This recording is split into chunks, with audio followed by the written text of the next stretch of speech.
please subscribe and don't forget to press the bell icon to get notified whenever we upload a new video. PM Modi आज India post payments bank की शुरुआत करेंगे। प्रधानमंत्री नरेंद्र मोदी आज दिल्ली के Talkatora stadium में आयोजित एक कार्यक्रम में इंडिया पोस्ट पेमेंट बैंक की शुरुआत करेंगे। राजस्थान के बाड़मेर में कुछ लोगों ने आरोप लगाया कि सीएम वसुंधरा राजे की गौरव यात्रा को लेकर आज होने वाले कार्यक्रम के दौरान उन्हें घर से बाहर न निकलने के लिए नोटिस दिया गया है, जबकि पुलिस ने इससे इनकार किया। यूपी के बस्ती में नौकरी दिलाने का झांसा देकर एक छात्रा के रेप के आरोप में एक लेखपाल को गिरफ्तार कर लिया गया। उसके बयान और साक्ष्यों के आधार पर आरोपी लेखपाल को गिरफ्तार कर लिया गया है। यूपी के शामली में पुलिस ने चेकिंग के दौरान भारी मात्रा में अवैध शराब के साथ 2 आरोपियों को गिरफ्तार कर लिया। जांच कर रहे हैं किसकी गाड़ी है, कहां से आ रही है, मूल किंगपिन इसका कौन है जो स्मगलिंग करवा रहा है। 2 लोग हिरासत में लिए गए हैं। बिहार के ससाराम में एक लड़का एक तेज रफ्तार बाइक पर खतरनाक स्टंट करता नजर आया। यूपी के फिरोजाबाद में एक मोबाइल की दुकान की छत काटकर अंदर दाखिल हुए चोरों ने लाखों रुपए का सामान चुरा लिया। यूपी के मुजफ्फरनगर में पुलिस ने पिछले करीब 25 सालों से फरार चल रहे 10,000 के इनामी बदमाश धर्मवीर को गिरफ्तार कर लिया। जूना अखाड़े के महंत गोल्डन बाबा पर हरिद्वार में अपनी कोठी बेचने और उसके बाद फिर से उस पर कब्जा करने का आरोप लगा, जबकि गोल्डन बाबा ने आरोपों को गलत बताया। यूपी के मेरठ में शराब के नशे में धुत कुछ लोगों पर एक आदमी की पीट कर हत्या करने का आरोप लगा। छत्तीसगढ़ के जगदलपुर में एक कांग्रेस विधायक ने एक अधिकारी को गंदा पानी पिला दिया। खबर के मुताबिक विधायक इलाके में पानी की समस्या से नाराज थे, जिसकी शिकायत मिलने के बाद उन्होंने एक जन समस्या निवारण शिविर में अधिकारियों को घेर लिया। मेरे जनता पानी पी रही है, ये वाला पानी मैं भी पी के देख रहा हूँ, बीमार पड़ने से ले जाना अस्पताल। कांग्रेस विधायक दीपक बैज ने पहले तो खुद गंदा पानी पिया और फिर सामने खड़े अफसर को भी पिला दिया। पी के देखो, थोड़ा सा आयरन है ना। हाँ। विधायक के तेवर देखकर वहां मौजूद लोग खुशी से ताली बजाने लगे। हम लोग घर का पानी पीते, बिस्लरी पानी पीते, उबाल के पानी पीते। मेरे क्षेत्र की जनता ये पानी पी रहा है, लाल वाला पानी, इसलिए आपको पानी की व्यवस्था करना पड़ेगा। खबर के मुताबिक इस इलाके में अरसे से लोग गंदा पानी पीने के लिए मजबूर हैं। विधायक ने अधिकारियों को जल्द से जल्द साफ पानी के इंतजाम का निर्देश दिया और लगे हाथ चेतावनी भी दे दी। ये बिस्लरी पानी पीने वाले अधिकारी घरों में मैं यही लाल पानी बेच के उनको लाल पानी पिलाने का काम करेंगे। कांग्रेस विधायक ने जहां अधिकारियों को लापरवाही के लिए फटकार लगाई, वहीं राज्य की बीजेपी सरकार पर भी निशाना साधा। बंदरों के बढ़ते आतंक से बचने के लिए यूपी के मुख्यमंत्री योगी आदित्यनाथ ने हनुमान चालीसा का पाठ करने का सुझाव दिया। सीएम योगी ने कहा कि किसी ने बताया था कि वृंदावन मथुरा में बंदर एक बड़ी समस्या बने हुए हैं, ऐसे में हनुमान चालीसा का पाठ करना शुरू कर दो, बंदर नुकसान नहीं पहुंचाएंगे। सीएम योगी ने कहा कि इसके साथ ही नगर निगम की तरफ से गौशाला, कुत्तों, बंदरों और सभी पशु पक्षियों के लिए व्यवस्था की जा रही है। सीएम योगी शुक्रवार को 350 करोड़ रुपए के विकास कार्यों के लोकार्पण और शिलान्यास के लिए एक दिन के दौरे पर वृंदावन पहुंचे थे। जब मैं यहाँ आया था, मुझे आज सबसे पहला यही कहा गया, यहाँ पर बंदर बड़े परेशान कर रहे हैं। मैंने कहा बजरंग बली की आरती करना शुरू करो, हनुमान चालीसा का पाठ कर दो, बंदर कभी नुकसान नहीं पहुंचाएगा। मध्य प्रदेश के मुरैना में सवर्ण समाज के कुछ लोग राज्यसभा सांसद प्रभात झा के काफिले के आगे काले झंडे दिखाकर प्रदर्शन करने लगे। ये लोग संसद में SC/ST एक्ट के पारित होने के दौरान बीजेपी सांसदों के विरोध नहीं करने से नाराज थे और प्रभात झा का काफिला रोककर उनकी गाड़ी पर चूड़ियां भी फेंक दी। इस दौरान विरोध कर रहे लोग सरकार के खिलाफ जमकर नारेबाजी करते रहे। प्रभात झा के साथ ही प्रदर्शन कर रहे लोगों ने विधायक सत्यपाल सिंह और जिला अध्यक्ष अनूप सिंह भदौरिया की गाड़ियों को भी रोक लिया और जमकर हंगामा किया। काफी देर तक प्रदर्शन कर रहे लोगों को समझाने बुझाने के बाद बीजेपी नेता वहां से चल पड़े। SC/ST एक्ट के मुद्दे पे जो सुप्रीम कोर्ट के खिलाफ अध्यादेश केंद्र सरकार ले गई थी, उसमें हमारे सामान्य वर्ग के और पिछड़े वर्ग के सांसद की तरह ताली बजा रहे थे। लेकिन प्रदर्शन की खबर मिलते ही बीजेपी नेताओं ने मोर्चा संभाला और एक्ट को सही ढंग से न समझने का दावा किया।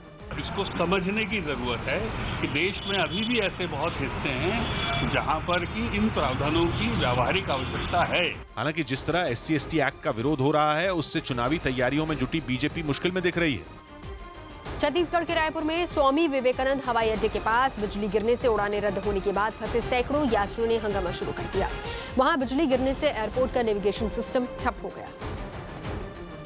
जिसके बाद सारी उड़ानें रद्द कर दी गई। नतीजतन सैकड़ों यात्री एयरपोर्ट पर ही फंस गए, लेकिन अचानक फ्लाइट रद्द किए जाने से यात्री भड़क गए। आप अपनी जॉब कर रहे हैं, आप अपने घर चले जाएंगे, जॉब करें, परेशान हम हो रहे हैं। वहीं उड़ान की जानकारी के लिए यात्रियों की भीड़ एयरलाइंस कंपनी की टिकट खिड़कियों पर जमा हो गई। उड़ानें रद्द किए जाने से परेशान यात्रियों ने आरोप लगाया कि एयरपोर्ट अथॉरिटी और एयरलाइंस कंपनियों की तरफ से उनको कोई सुविधा नहीं दी जा रही है। कोई इंतजाम ही नहीं हो रहा है। जेट एयरवेज वालों से बोला थोड़ा तो अरेंजमेंट कर दीजिए, लेकिन वो कुछ नहीं कर रहे हैं। कई यात्री बच्चों के साथ भी एयरपोर्ट पर परेशान हालत में दिखाई दिए।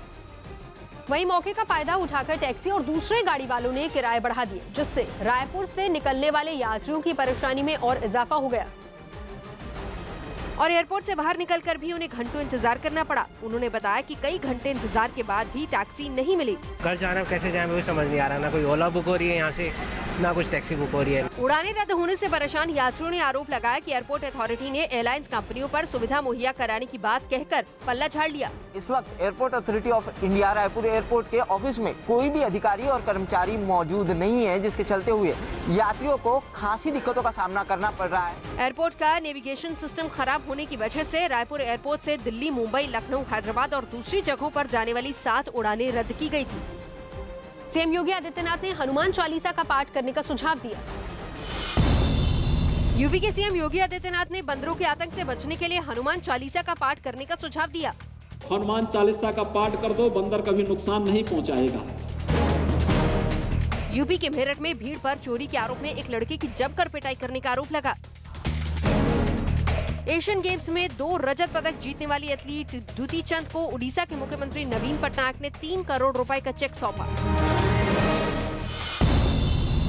यूपी के गाजीपुर में पत्नी से विवाद के बाद एक आदमी ने जहर खाकर खुदकुशी कर ली। मध्य प्रदेश के सिवनी में पुलिस ने एक बच्ची के रेप के आरोप में उसके पड़ोस में रहने वाले एक नाबालिग लड़की को पकड़ लिया। यूपी के नोएडा में एक महिला पर अस्पताल के टॉयलेट में नवजात को छोड़ने का आरोप लगा। अगले महीने होने वाले एशिया कप के लिए भारतीय टीम का ऐलान आज होगा। बांग्लादेश के क्रिकेटर शब्बीर रहमान पर प्रशंसकों को सोशल मीडिया पर विवादास्पद टिप्पणी करने के मामले में आज होने वाली सुनवाई के बाद फिर बैन लग सकता है। इंग्लैंड के खिलाफ चौथे टेस्ट में 6वां रन बनाते ही विराट कोहली ने टेस्ट क्रिकेट में अपने 6000 रन पूरे कर लिए। नोटबंदी के बाद 99.3% पुरानी करेंसी वापस आ जाने की रिपोर्ट के बाद शुरू हुई सियासत थम नहीं रही। मोदी सरकार के नोटबंदी के फैसले को घोटाला बताने वाली कांग्रेस ने अपने हमले और तीखे कर दिए और नोटबंदी को छोटे कारोबारियों पर मार और लाखों लोगों का रोजगार छीनने वाला बता दिया। एक तरफ नोटबंदी की मार, दूसरी तरफ जीएसटी की मार, रुपये में गिरावट की मार। मोदी जी क्या बताएंगे देश की अर्थव्यवस्था को कहां लेकर जाए। नोटबंदी के फैसले के पीछे काला धन खत्म करने के केंद्र सरकार के दावों पर एनसीपी ने भी पलटवार किया। कहां है ब्लैक मनी? सारा पैसा तो व्हाइट है जो आ गया आरबीआई के पास। तो क्या अनर्थ किया आपने और क्या हासिल किया? 100 लोगों की मौतें हुई। एनसीपी ने नोटबंदी को बीजेपी के करीबी कुछ उद्योगपतियों को फायदा पहुंचाने के लिए लिया गया फैसला करार दिया।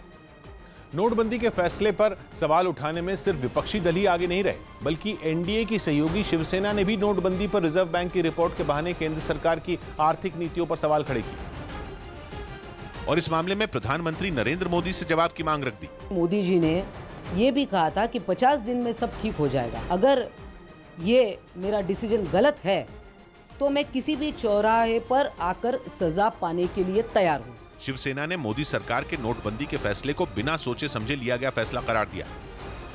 उत्तर प्रदेश के आगरा में अचानक एक ढाबे में आग लगने से हड़कंप मच गया। बताया गया कि ढाबे में रखा सिलेंडर लीक हो गया,